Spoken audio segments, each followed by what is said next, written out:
Mayong buntag dahil sa tanan. Kung i-shout out na ko tong mga driver sa mga tricab nga mga tampalasan, no? Driver nga uban nga mga tampalasan, i-shout out mo. Kay naman ko nangutana sa ako ba. Gikan siya Cagayan kay mudalaw siya diri sa prisuhan.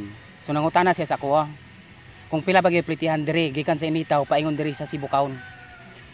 So akong gitubag 25 ang matag ulo, no? Ang plitihan sa pagkakaron. So kay gipangayo daw sa iya ha, 100 pesos. Siya lang usa 100 pesos ang gipangayo sa iya. So i-shout out ka kung kinsa mga gani kang drivera ka. Tampalasan yung kang dako. Wa kay hinungdan nga pagka-driver, ingana day ka. Kung nay mo sakay sa imong di nimo kaila, pangayon nimo dako. Ngano na ba ni ordinansa ang mahal og plitihan? Di ba wala pa? Kuan kay ka nga driver ha.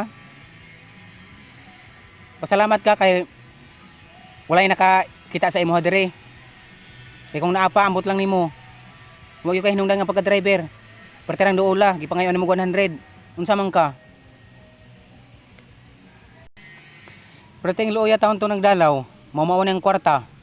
Ihatag pa sa iyang preso unya gipangayon pagdako. Pagkaway hinungdan nga driver to. Putang ina. Mura kinsa kang namangayog plitihan diri sa Sibukaon na.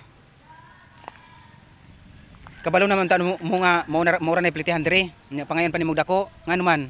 Nakakuan mo kay dili taga diri, taga Cagayan. Ay mo pag-ingana ba? Basi nagsalig na mo kay mamasay ruhay mo.